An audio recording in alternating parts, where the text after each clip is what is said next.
Milionário humilha e manda embora a mulher humilde por chegar atrasada no primeiro dia de trabalho, mas ao ligar a TV, fica em choque. A chuva caía sem piedade sobre São Paulo naquela manhã fria de maio. Os postes tremeluziam, os ônibus transbordavam e o trânsito parecia ter se aliado ao destino para complicar ainda mais a vida de Lúcia. Com a filha Clara, de apenas 5 anos, agarrada à sua cintura, ela corria descalça pela calçada enlameada, os sapatos furados em uma das mãos e a pasta com os documentos do novo emprego na outra. Seus olhos marejados refletiam não só o cansaço de 3 noites sem dormir, mas também o desespero de uma mãe viúva que havia apostado tudo naquela oportunidade. Seu marido, Daniel, havia partido há 2 anos em um trágico acidente de construção civil, deixando-a com dívidas, um aluguel atrasado e o coração partido. Mesmo assim, Lúcia nunca deixou que a dor a impedisse de ajudar quem precisasse. Vizinhos contavam com seu ombro, amigos com seu feijão quente. Nas noites difíceis, e até estranhos recebiam seu sorriso gentil nas filas do posto de saúde. Por isso, quando conseguiu a vaga de secretária executiva na empresa de Felipe Alencar, um dos homens mais ricos e temidos do país, ela sentiu que Deus finalmente estava lhe devolvendo um fio de esperança. Mas o destino gosta de testar os mais corajosos. Lúcia chegou 15 minutos atrasada. Apenas 15 minutos. O relógio do edifício marcava 8h15 quando ela cruzou o saguão de mármore da Alencar Holdings, ofegante, com os cabelos colados ao rosto e os pés sangrando dentro dos sapatos remendados. Já no elevador, rezou em silêncio, pedindo forças para recomeçar. O que ela não sabia é que Felipe Alencar, 42 anos, viúvo há 4, pai de um menino autista de 7 anos chamado Theo, não acreditava em segundas chances. Ele era conhecido por ser implacável com atrasos, erros e justificativas. Profissionalismo é pontualidade, costumava dizer em suas reuniões, com uma frieza que gelava até os executivos mais experientes.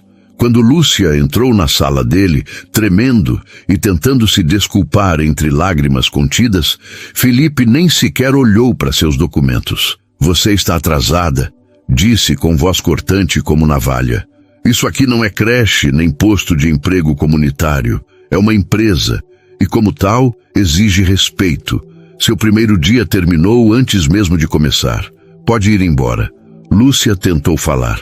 Queria explicar que seu ônibus quebrou, que a babá cancelou de última hora, que teve que sair correndo com Clara nos braços, mas as palavras se perderam no nó que apertava sua garganta. Ela abaixou os olhos, assentiu e saiu, deixando para trás não só o emprego, mas também a última gota de dignidade que ainda lhe restava. Felipe, por sua vez, voltou ao trabalho como se nada tivesse acontecido. Até que, horas mais tarde, ao ligar a TV no intervalo do almoço, viu uma reportagem ao vivo que o fez cair de joelhos. Na tela, uma mulher humilde com os mesmos olhos marejados e os mesmos sapatos rasgados, corria desesperada em direção à Avenida Paulista. Seu filho Theo, que havia fugido da escola após um surto sensorial, estava prestes a ser atropelado por um caminhão. E foi aquela mulher, a mesma que ele havia humilhado e mandado embora naquela manhã, quem o salvou. Felipe desligou a TV. Seu rosto estava pálido, suas mãos trêmulas e seu coração. Seu coração estava aos pedaços, porque ele acabara de perceber que havia mandado embora o anjo que salvou seu filho. O vídeo havia sido gravado por uma câmera de segurança de uma lanchonete na esquina da rua Augusta. Mostrava, com clareza assustadora, o momento em que Theo, com sua mochilinha azul do Bob Esponja e os óculos escuros que usava para lidar com a sensibilidade à luz, escapou da supervisão da babá após um colapso emocional na saída da escola especializada. Correu em disparada, gritando algo que ninguém entendeu, direto para o meio da avenida. Carros buzinavam, freios rangiam e o tempo parecia ter parado. Foi então que Lúcia apareceu. Ela não estava lá por acaso. Depois de sair humilhada do escritório de Felipe, caminhou sem rumo por quase 1 hora, tentando conter as lágrimas para não assustar Clara, que segurava sua mão com força. Ao passar por aquela esquina, ouviu um grito agudo, um som que parecia vir de dentro de sua própria alma. Virou-se e viu o menino prestes a ser atingido por um caminhão de entrega. Sem pensar, largou a pasta no chão, empurrou Clara para trás de um poste e correu como se tivesse asas. Agarrou Theo pelo braço segundos antes do impacto. O menino caiu nos seus braços, ofegante, confuso, chorando baixinho. E Lúcia, com uma ternura que só mães conhecem, o abraçou com força e sussurrou, repetindo como um mantra: "Calma, meu bem. Tá tudo bem. Você tá seguro agora, tá tudo bem." A babá de Theo, Dona Edna, uma senhora de 62 anos, trabalhadora, mas já exausta dos desafios do autismo, caiu de joelhos soluçando e tentou beijar as mãos de Lúcia. Mas ela a levantou com firmeza e carinho. "Não precisa disso, não. Qualquer um teria feito o mesmo." Mas não era verdade. Nem todos teriam feito. Muitos teriam desviado o olhar. Muitos teriam dito que não era problema deles. Lúcia, porém, não via o mundo como uma série de responsabilidades alheias. Para ela, todo ser humano era um reflexo do amor divino, e salvar uma vida era o mais próximo que alguém poderia chegar de tocar o céu. O vídeo foi postado por um funcionário da lanchonete que, impressionado com a coragem dela, escreveu na legenda: "Anjo na Paulista. Salvou uma criança sem pedir nada em troca." Em menos de 2 horas, viralizou. Em 4, estava sendo exibido pela principal emissora de TV do país durante o Jornal das 12h. Felipe, que raramente assistia televisão durante o expediente, só ligou o aparelho por insistência de sua assistente, que achou estranho o nome Lúcia ter aparecido 2 vezes naquele dia. Primeiro na lista de novos contratados cancelados, depois no noticiário nacional. Quando viu o rosto dela, os mesmos olhos castanhos, o mesmo cabelo cacheado molhado pela chuva, seu corpo inteiro congelou. "Meu Deus!" murmurou, levantando-se da poltrona como se tivesse levado um choque elétrico. Seu coração acelerou. Suas pernas fraquejaram. Ele viu Theo, seu precioso Theo, nos braços daquela mulher que ele havia tratado como lixo. Viu o abraço que acalmou seu filho em segundos, algo que até os melhores terapeutas levavam meses para conquistar. Viu a bondade, impura, sem máscaras, sem interesse. E então, pela primeira vez em anos, Felipe chorou. Chorou como um pai que quase perdeu tudo. Chorou como um homem que acabara de perceber o quanto havia se tornado frio, arrogante, cego. Chorou por ter julgado alguém sem conhecer sua história. Chorou por ter humilhado um anjo. Sem perder um segundo, ele ligou para a segurança da empresa. "Encontrem a Lúcia, a mulher que veio hoje pela manhã. A secretária. Quero saber onde ela mora. Agora." Enquanto isso, Lúcia estava em casa, no minúsculo apartamento do Jardim Brasil, limpando os pés de Clara com um pano morno. O aluguel venceria em 3 dias. A geladeira estava quase vazia, e ela havia perdido o emprego dos sonhos, não por incompetência, mas por um atraso causado por forças além do seu controle. Mesmo assim, não se permitiu desmoronar. Sentou-se no chão da cozinha, abraçou a filha e sussurrou: "A gente vai dar a volta por cima, minha flor. Prometo." Mas o que ela não sabia era que o destino já estava girando a roda, e que naquele exato momento, um homem milionário, com lágrimas nos olhos e um nó na alma, estava prestes a bater à sua porta. Não como patrão, mas como alguém que precisava desesperadamente de perdão. E talvez de algo muito mais profundo. Porque, embora ainda não soubessem, as vidas de Felipe e Lúcia estavam entrelaçadas muito antes daquele encontro na empresa. Muito antes do salvamento na avenida. E o que parecia ser um acaso cruel era, na verdade, o começo de um Recomeço que nem os dois ousariam imaginar. A noite caía sobre São Paulo com uma quietude rara para a cidade que nunca dorme. No Jardim Brasil, um bairro de vielas estreitas e janelas pequenas, Lúcia preparava um macarrão com molho de tomate, o mesmo que fazia para Daniel nos dias difíceis. Clara brincava no chão com bonecas de pano, inventando histórias onde princesas salvavam dragões. A casa era simples, mas cheia de amor. Fotos de Daniel sorriam das paredes. Uma vela acesa na janela honrava sua memória, como Lúcia fazia todas as noites. Ela já havia feito 3 ligações para agências de emprego. Nenhuma resposta. O desespero começava a rastejar por seus pensamentos como uma sombra silenciosa. Mas Lúcia não deixava Clara perceber. Sorria, cantava músicas antigas da Xuxa, fazia caretas só para ver os olhos da filha brilharem, porque para ela, proteger a inocência de Clara era mais importante que qualquer emprego, qualquer milhão, qualquer orgulho. Enquanto isso, do outro lado da cidade, em um condomínio fechado com portões altos e câmeras por toda parte, Felipe Alencar não conseguia parar de pensar. Seu celular não parava de tocar. Jornalistas, assessores, diretores da empresa querendo saber se o menino da TV era mesmo Theo. Ele não respondeu a ninguém. Em vez disso, mandou Edna embora. Com um bônus generoso, sim, mas firme. Você foi descuidada. Isso não pode se repetir. Nunca mais. Depois, sentou-se ao lado do filho, que estava calmamente montando um quebra-cabeça. No chão da sala. Theo raramente falava, mas seus olhos contavam histórias. Naquele momento, pareciam procurar algo ou alguém. Quem segurou você hoje, Theo? Perguntou Felipe, a voz embargada. O menino não respondeu com palavras. Em vez disso, apontou para a janela, não para fora, mas para o reflexo dela, e com os dedos fez um gesto que Felipe nunca tinha visto antes.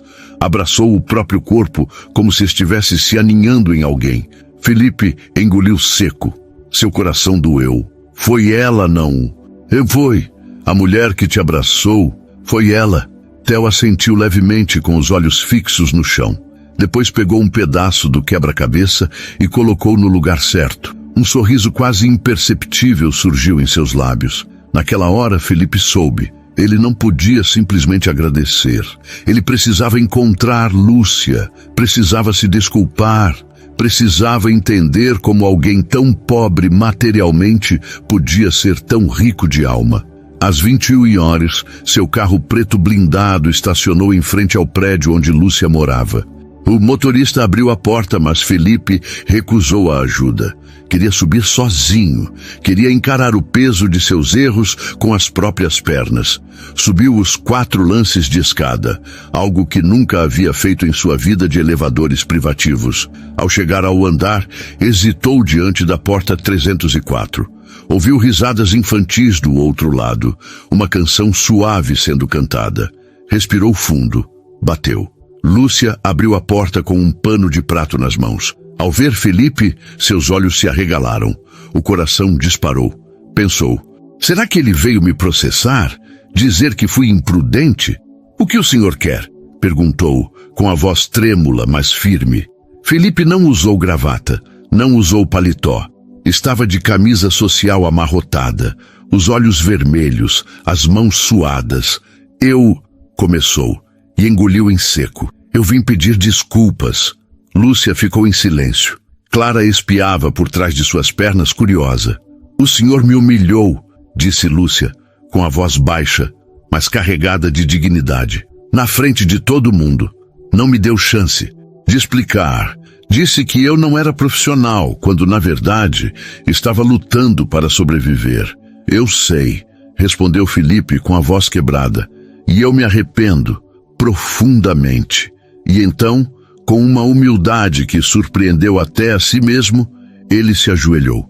O senhor que me abraçou hoje na Paulista é meu filho, Theo, e se não fosse por você, eu o teria perdido. Lúcia arregalou os olhos. Não fazia ideia.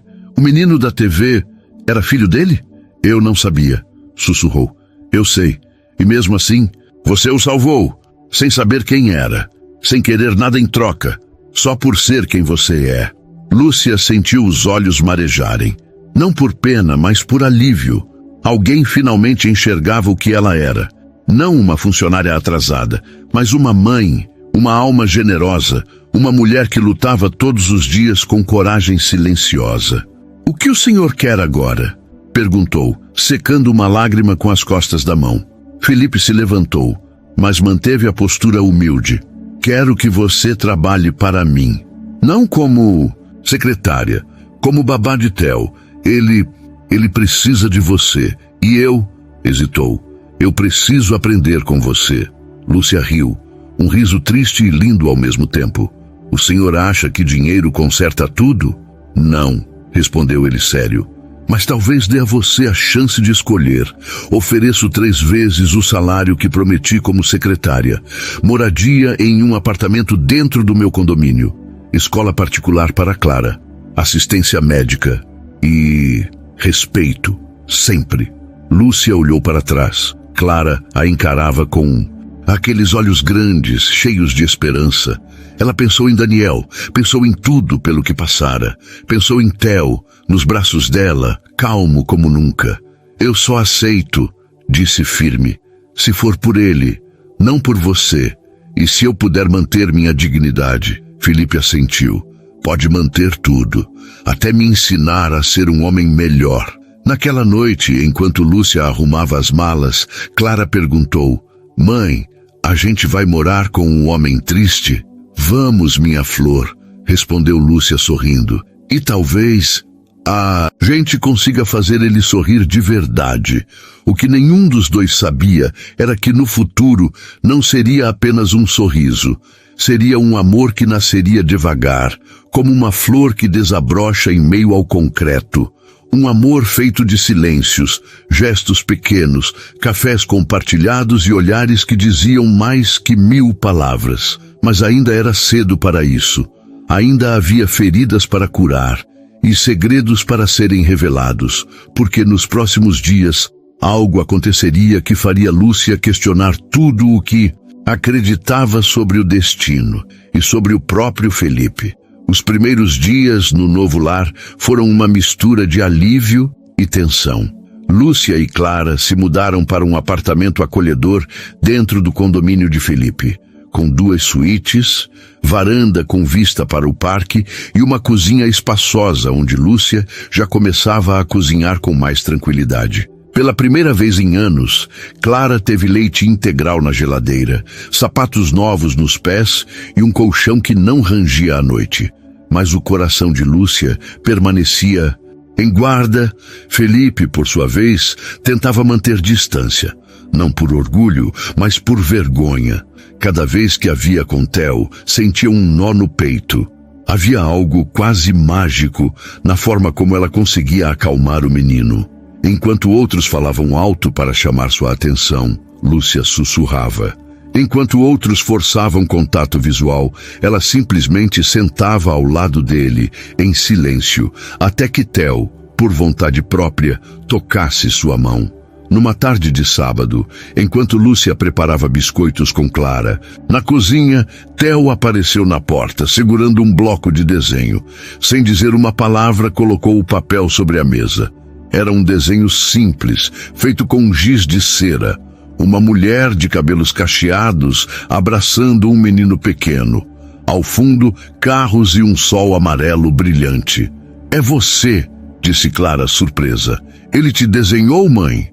Lúcia olhou para Theo, que ainda estava parado, os olhos fixos no chão. Com cuidado, ajoelhou-se diante dele. "Obrigada, Theo. Eu amei." O menino não respondeu, mas, pela primeira vez, sorriu. Um sorriso verdadeiro que iluminou todo o seu rosto. Felipe observava tudo da sacada, segurando uma xícara de café já frio. Sentiu os olhos marejarem. Não chorava desde o funeral da esposa, Camila, 4 anos antes. Mas agora, diante daquela cena simples, uma mulher humilde, uma criança autista e uma menina de 5 anos fazendo biscoitos, percebeu o quanto havia se isolado do mundo. Mais tarde, ao entregar a Lúcia um envelope com o primeiro pagamento, ele disse: "Você pode usar o carro da empresa para levar Clara à escola. E, se precisar de qualquer coisa, é só pedir." "Eu só preciso de respeito", respondeu ela com um meio sorriso, "e de você confiar em mim com Theo." "Eu confio", disse ele com sinceridade, "mais do que confio em mim mesmo." Era a primeira vez que admitia algo assim. Nos dias seguintes, uma rotina silenciosa se estabeleceu. Lúcia levava Theo à terapia ocupacional, fazia compras no mercado com Clara, preparava jantares leves que deixavam a casa cheirando a alecrim e conforto. Felipe, por sua vez, começou a jantar em casa, algo que não fazia desde a morte da esposa. Às vezes, sentavam-se à mesa em silêncio. Outras trocavam olhares rápidos, carregados de perguntas não feitas. Até que, numa noite chuvosa, tudo mudou. Lúcia estava na sala, lendo um livro de contos infantis para Theo e Clara, quando ouviu vozes alteradas vindo do escritório de Felipe. Levantou-se preocupada. Ao se aproximar, percebeu que ele estava ao telefone gritando com alguém.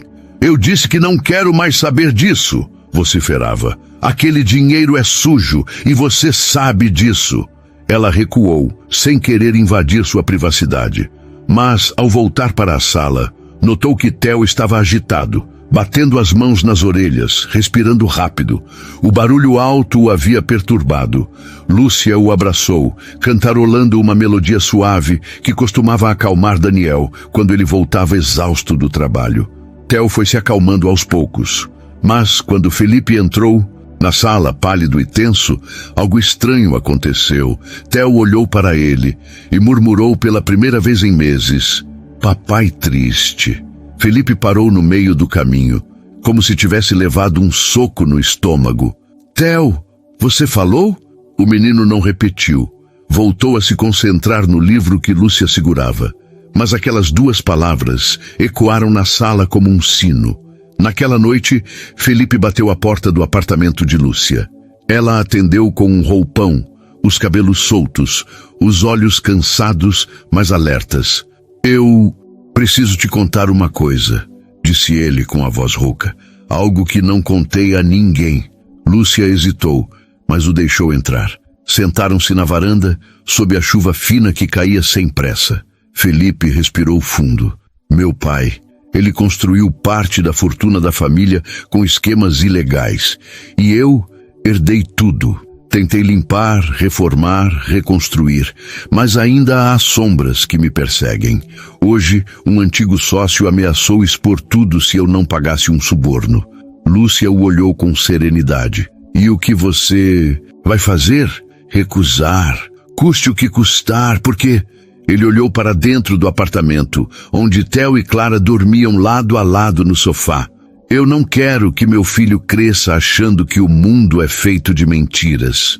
Lúcia ficou em silêncio por um longo momento. Depois disse: "Você não é seu pai, Felipe, e você não é o erro que cometeu hoje de manhã ao me expulsar.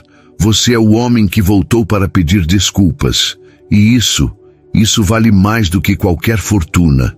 Ele a encarou, e pela primeira vez, viu nela não uma funcionária, não uma salvadora, mas uma parceira, alguém que enxergava além das máscaras. Naquela madrugada, enquanto o céu clareava em tons de lavanda, os dois ficaram ali, em silêncio, ouvindo o som da chuva. Não se tocaram, não se beijaram, mas algo nasceu entre eles, algo frágil, mas real. Contudo, o que nenhum dos dois sabia era que em poucos dias uma carta anônima chegaria à casa de Lúcia. Uma carta que revelaria um segredo antigo. Um segredo que ligava suas vidas muito antes do acidente na Paulista. Um segredo que colocaria tudo em risco, inclusive o amor que começava a florescer. A carta chegou numa terça-feira, embrulhada em papel pardo e sem remetente. Lúcia a encontrou debaixo da porta do apartamento ao voltar da terapia de Theo. O envelope estava amassado, como se tivesse sido carregado por dias antes de ser entregue. Ela o abriu com curiosidade, achando que fosse algo da escola de Clara. Mas ao desdobrar a folha, seu sangue gelou. Você acha que salvou um menino inocente? Pois saiba que o pai dele enriqueceu com a morte do seu marido. Pergunte a Felipe Alencar sobre a obra da Marginal em 2023. Pergunte por que Daniel morreu. As palavras pareciam vibrar na página, ganhando vida própria, como se fossem gritos silenciosos vindo do passado. Lúcia sentiu o chão sumir sob seus pés. A respiração travou. As mãos começaram a tremer tanto que a carta quase caiu. Daniel, a obra, a Marginal. Ela nunca havia ligado os pontos.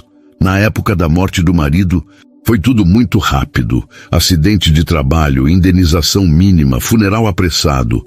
A construtora responsável, a Alencar Engenharia, disse que foi um erro de cálculo estrutural, um caso raro, uma fatalidade. Ofereceram uma ajuda financeira simbólica e sumiram. Ela nunca desconfiou, nunca questionou. Estava arrasada demais para pensar. Mas agora tudo fazia sentido demais para ser ignorado. Naquela noite, Lúcia não dormiu. Ficou sentada na varanda, olhando para o apartamento de Felipe do outro lado do jardim interno. As luzes estavam acesas até tarde. Ele trabalhava, talvez sofrendo, talvez se escondendo, mas, de repente, tudo o que ela via nele mudara.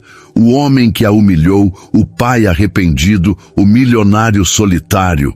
Agora era também o possível responsável pela viuvez que a consumia todas as noites. No dia seguinte, ela evitou olhar para ele. Evitou conversas. Até mesmo os cafés da manhã em silêncio foram interrompidos. Theo sentiu a mudança. Tornou-se mais agitado, mais fechado. Até Clara percebeu. Mãe, por que você está triste de novo?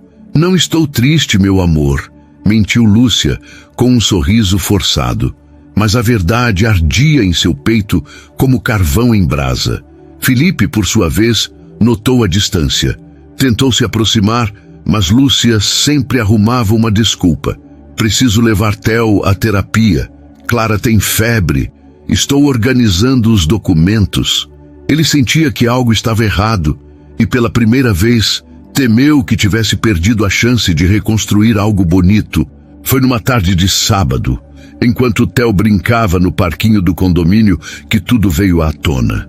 Felipe a encontrou sentada num banco com os olhos vermelhos. Não disse nada, apenas sentou ao seu lado, respeitando seu silêncio.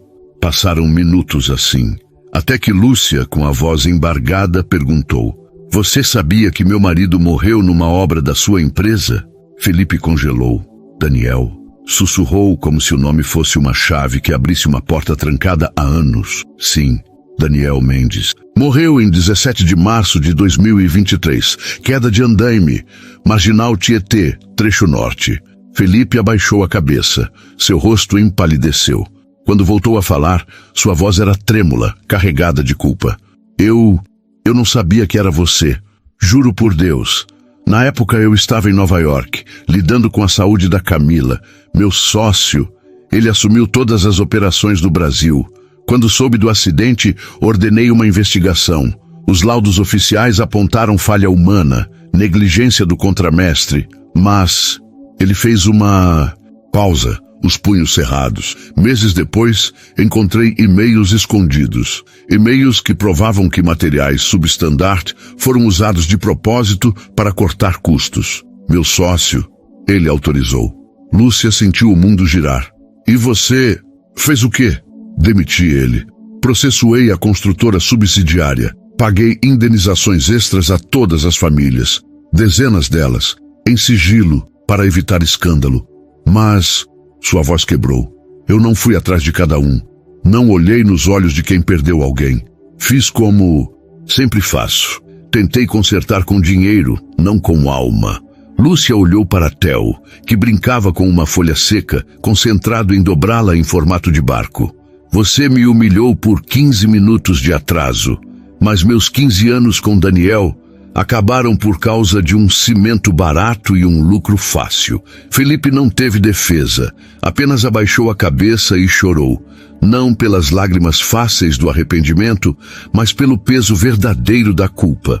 Eu não espero que me perdoe, disse com a voz rouca.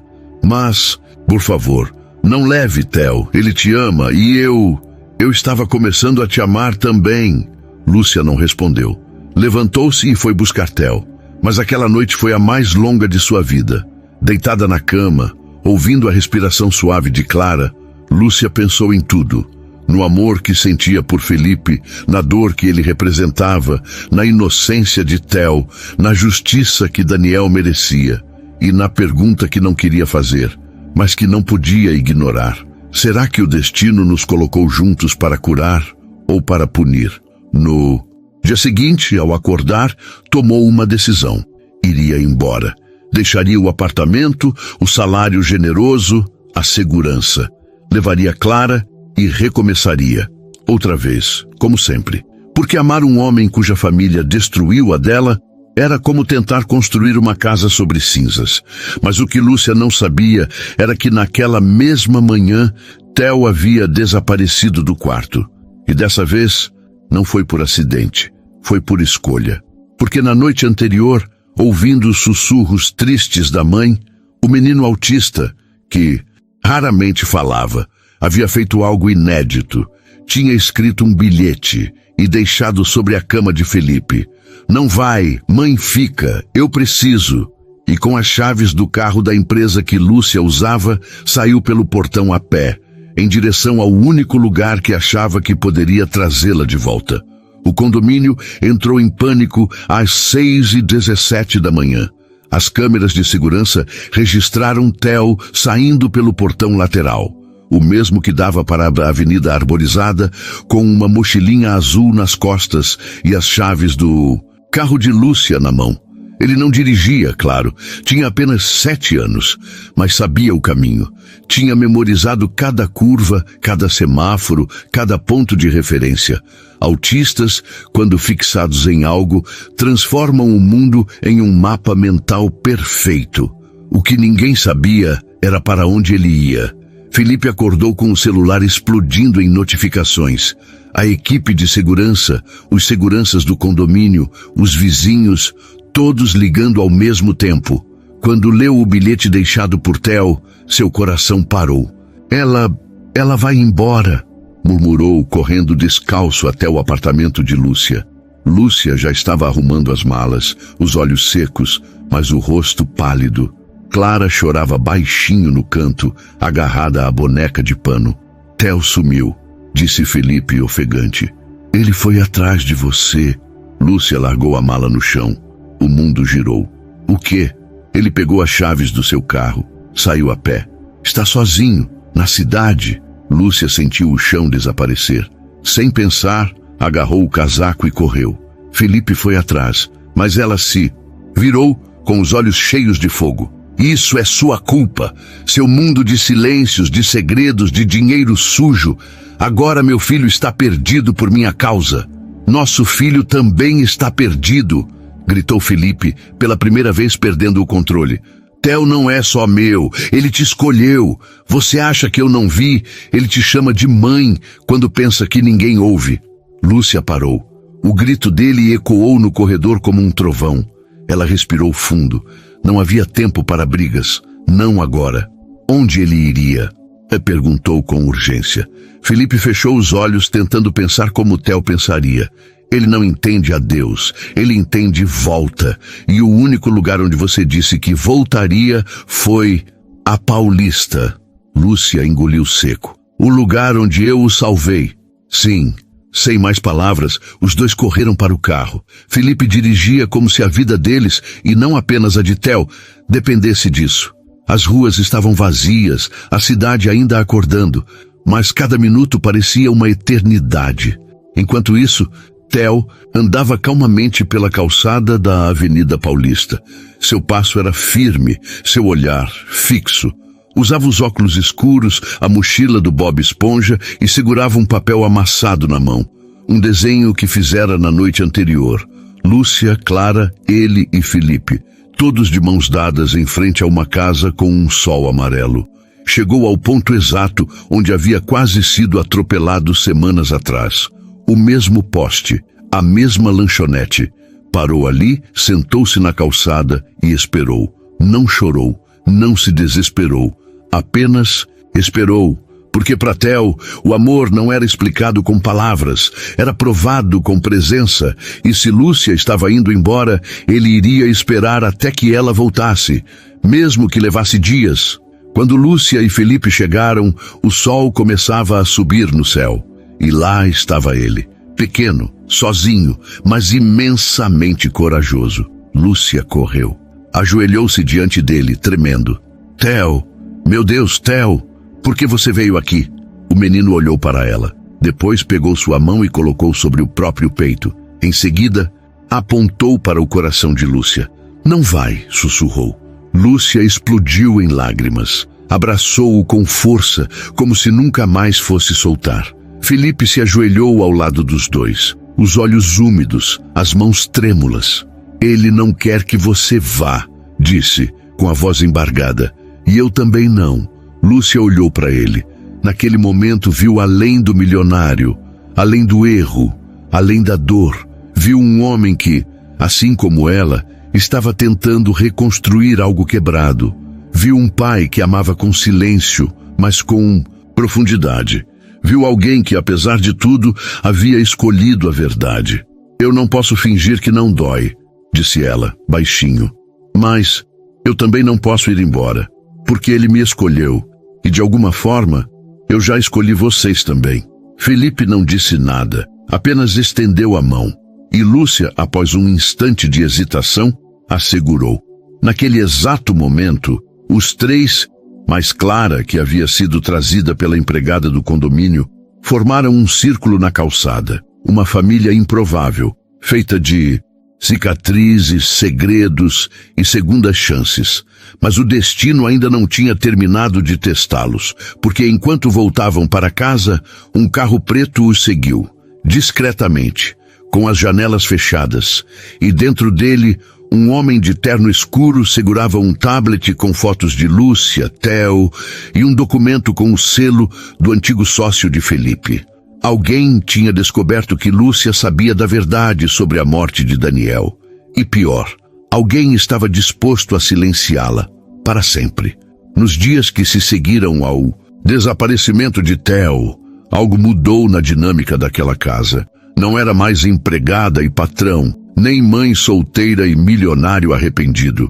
Havia nascido entre eles um laço silencioso, feito de olhares que se encontravam na cozinha ao amanhecer, de mãos que se roçavam ao passar o açucareiro, de conversas que começavam com "Você viu como Theo sorriu hoje?" e terminavam em silêncios carregados de promessas não ditas. Felipe passou a jantar todas as noites com Lúcia, Clara e Theo. Às vezes, jogavam dominó. Theo adorava os padrões das peças. Outras assistiam a filmes antigos, com Clara deitada no colo de Lúcia e Theo encostado no braço do sofá, observando as sombras na parede, como se fossem constelações secretas. Numa dessas noites, enquanto Lúcia preparava um chá de camomila, Felipe a encontrou na varanda olhando para as estrelas. "Você nunca me perguntou como foi o funeral da Camila", disse ele de repente. Lúcia se virou, surpresa. "Não é da minha conta, mas deveria ser", respondeu ele com a voz suave. "Porque assim como você perdeu Daniel, eu perdi tudo que eu era com ela. Ela era bondosa, doce, via o melhor em mim, mesmo quando eu não merecia. Depois que ela partiu, me tornei uma máquina de números, contratos, lucros, até Theo nascer. Mas mesmo com ele, eu não sabia amar, não de verdade, até me encontrar", completou Lúcia, com um meio sorriso triste. "Até você me lembrar que o coração não se conserta com dinheiro", disse ele, aproximando-se. "Só com coragem, e você tem coragem de sobra." Houve um silêncio.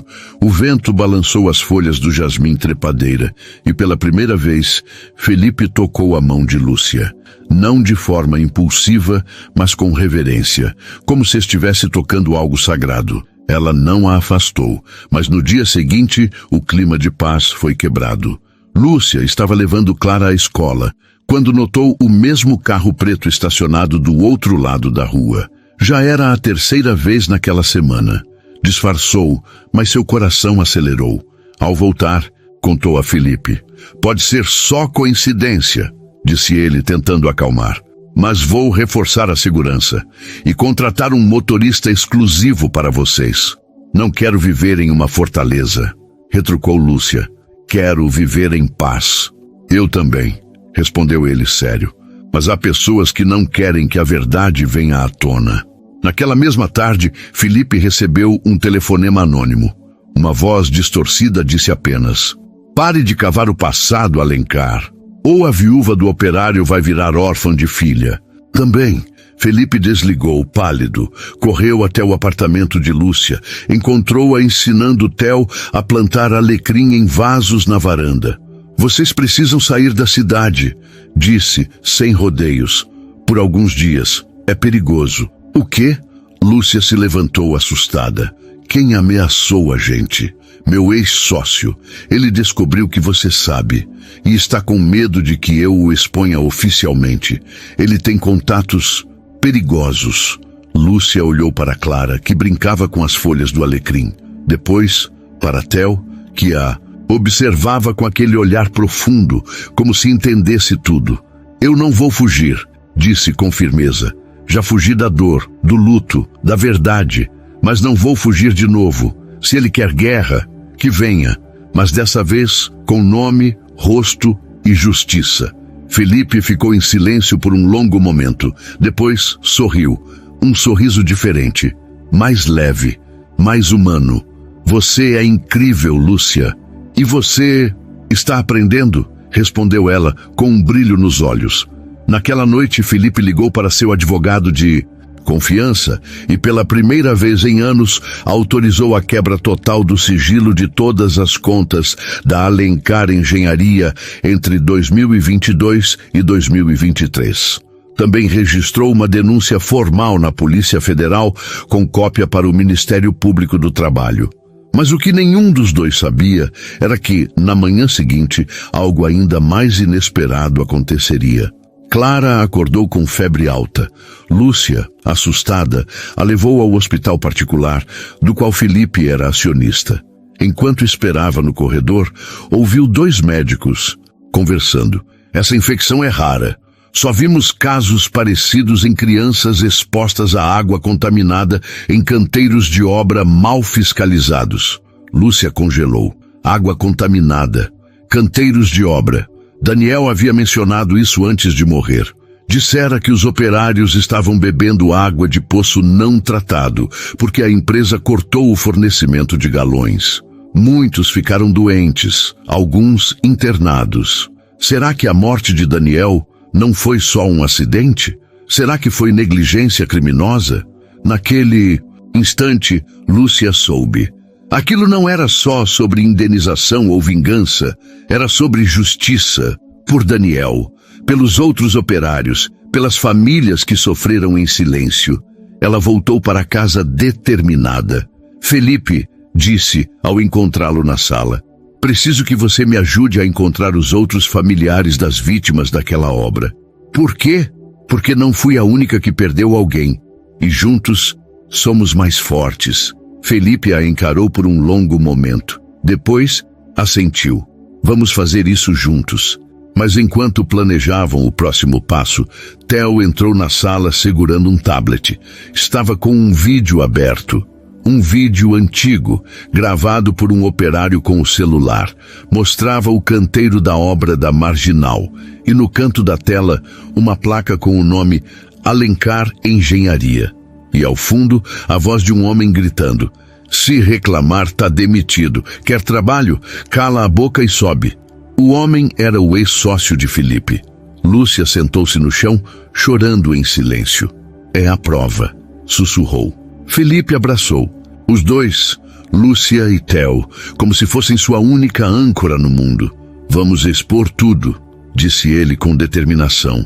Não importa o custo, mas o custo, como descobririam em breve, seria mais alto do que imaginavam, porque naquela mesma noite o carro preto voltou e desta vez não estava só. A tempestade chegou sem aviso. Era meia-noite quando os cães do condomínio começaram a uivar. As luzes do jardim piscaram e, de repente, 3 veículos pretos invadiram o portão principal, não com violência, mas com uma precisão militar que gelou o sangue dos seguranças. Eram homens de terno, óculos escuros, movendo-se em silêncio, como sombras treinadas. Felipe acordou com o alerta do sistema de segurança. Antes que pudesse reagir, seu celular tocou. Era o chefe da segurança do condomínio com a voz trêmula. Eles estão aqui. Dizem que querem falar com a senhora Lúcia. Felipe correu para o apartamento dela. Encontrou Lúcia de pé na sala, já vestida, com Clara e Theo abraçados no sofá. Ela segurava uma faca de cozinha, não para atacar, mas para proteger. Fique aqui, sussurrou ele. Eu vou lá.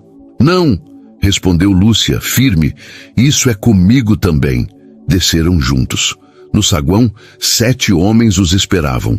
À frente deles, um sujeito alto, de cabelos grisalhos e olhos frios como aço, usava um anel com as iniciais RM. Ricardo Moura, o ex-sócio de Felipe. Boa noite, Alencar, disse com um sorriso falso.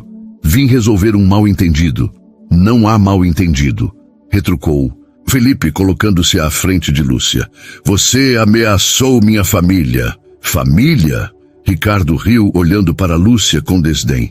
Desde quando empregada é família? Lúcia deu um passo à frente. Desde que eu salvei seu projeto mais valioso, disse, apontando para o andar de cima onde Theo dormia. Seu neto, talvez, se um dia ele tiver filhos. Mas mesmo que não tenha, eu salvei uma alma que você nunca soube valorizar. Ricardo empalideceu. Não esperava a coragem daquela mulher. Ouça com atenção, disse ele com voz baixa e perigosa. Se vocês entregarem os arquivos, o vídeo, as gravações, tudo volta ao normal. Vocês ficam ricos. Ela até pode continuar trabalhando aqui, mas se insistirem nessa loucura de denúncia, bem, acidentes acontecem, até com crianças. Felipe avançou, pronto para partir para cima dele, mas Lúcia o segurou pelo braço. Não vale a pena, sussurrou. Ele quer que a gente perca o controle. Então, olhou diretamente para Ricardo.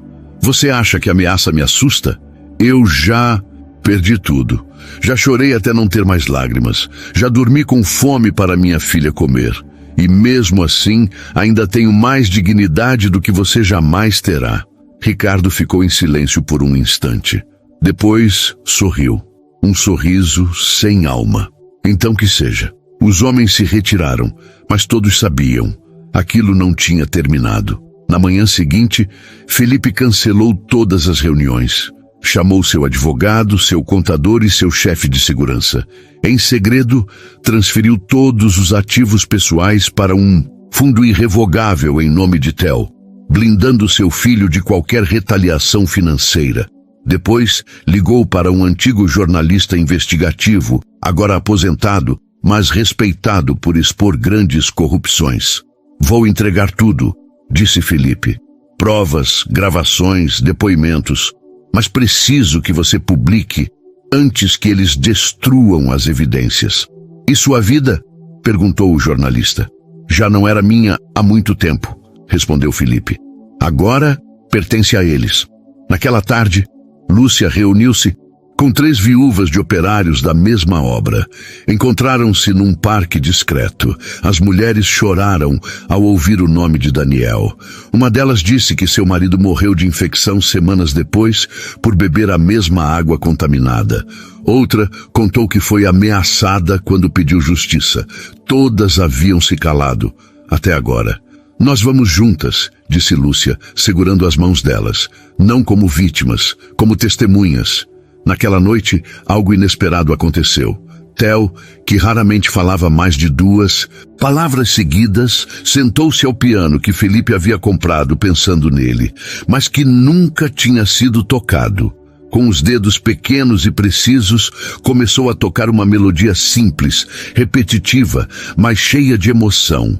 Era a música que Lúcia cantava para ele quando ficava ansioso. Lúcia entrou na sala e parou, emocionada.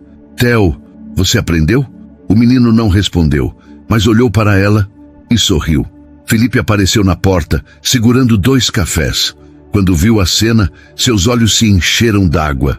Ele está nos dizendo que está tudo bem, sussurrou Lúcia. Não, corrigiu Felipe com a voz embargada. Ele está nos dizendo que a gente está tudo bem.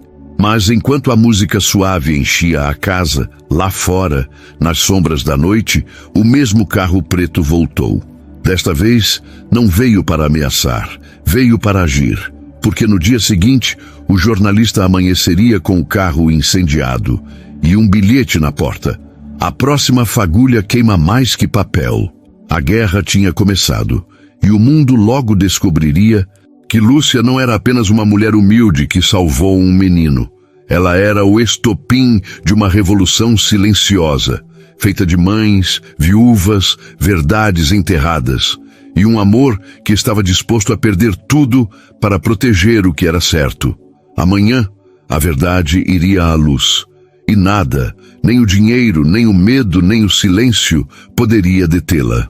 O sol nasceu sobre São Paulo com uma luz dourada, quase irreal, como se o próprio céu soubesse que aquele dia mudaria vidas. Antes das 6 da manhã, Lúcia já estava de pé. Preparou o café com leite para Clara, aqueceu o mingau de aveia que Theo gostava e pela primeira vez em semanas vestiu-se com algo que não fosse só funcional. Um vestido simples, cor de terra, que Daniel um dia dissera que a deixava parecida com a primavera. Felipe a encontrou na varanda, segurando o tablet com a matéria pronta para ir ao ar. O jornalista conseguiu, disse ele, com os olhos vermelhos de uma noite sem dormir. Tudo vai ser publicado às 8. As gravações, os laudos, os depoimentos das viúvas e o vídeo do canteiro de obra. Lúcia assentiu. Eles vão tentar nos parar, disse ela com calma, mas não dá mais para calar a verdade. Eu sei, respondeu Felipe.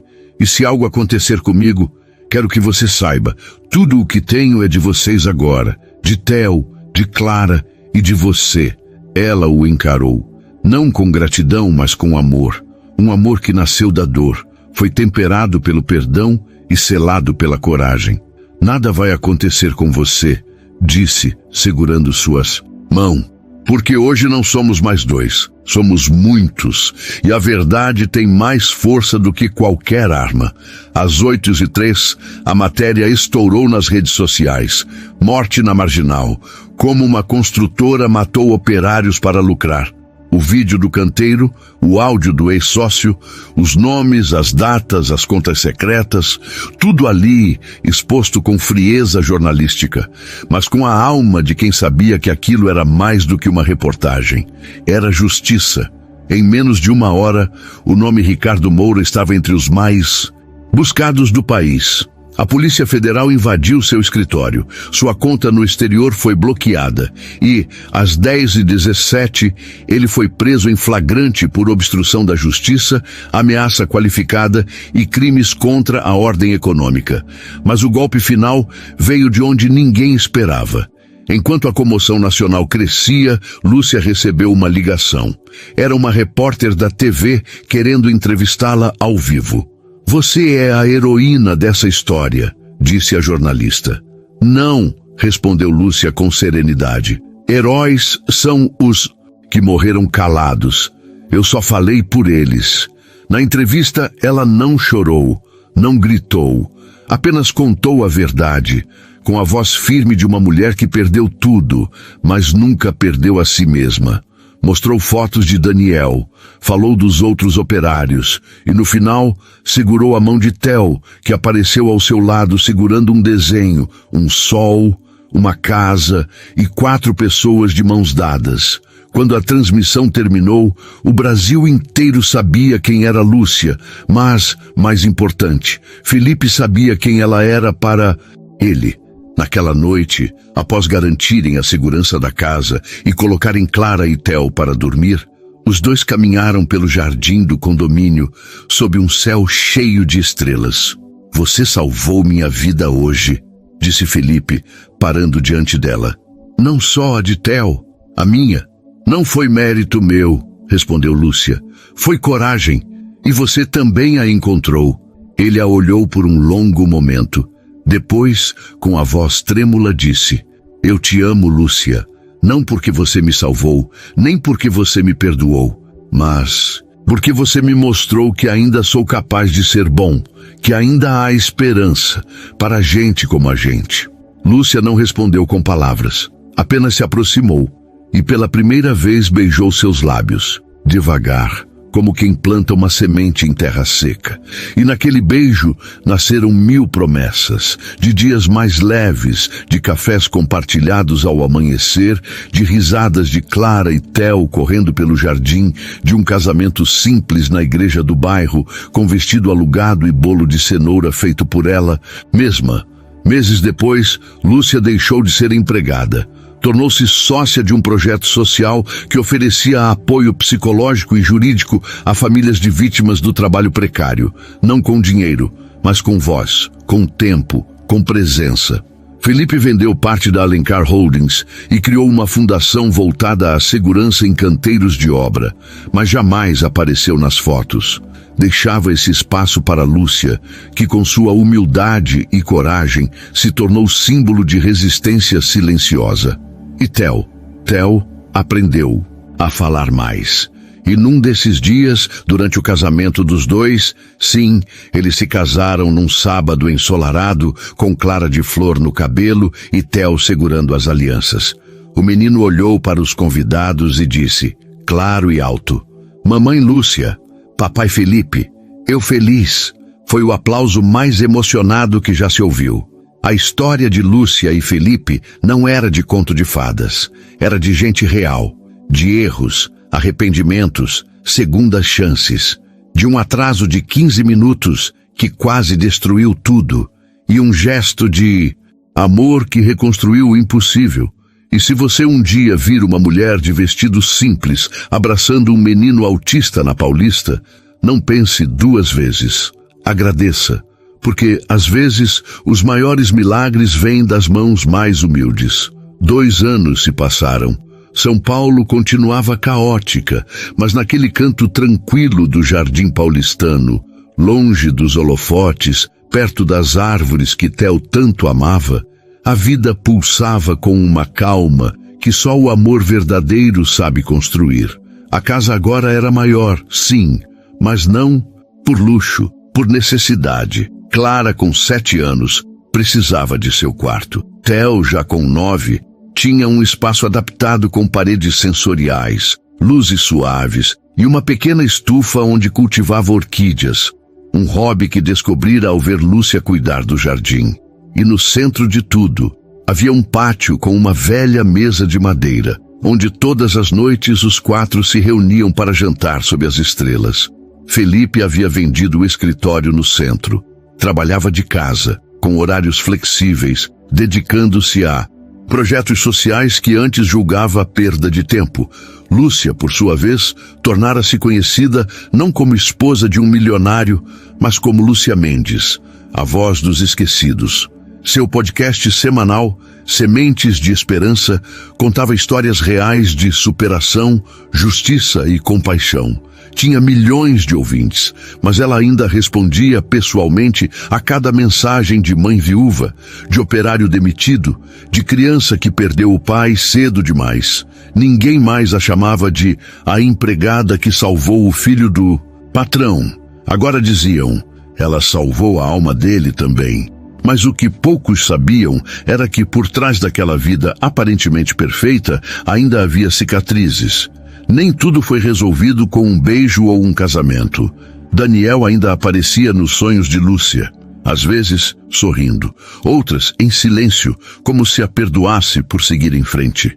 E ela, em respeito, mantinha a vela acesa na janela, não mais como luto, mas como gratidão, porque foi com ele que aprendeu que amor é coragem, e foi por ele que encontrou forças para amar de novo. Certa manhã de primavera, Clara entrou no quarto dos pais com uma carta na mão.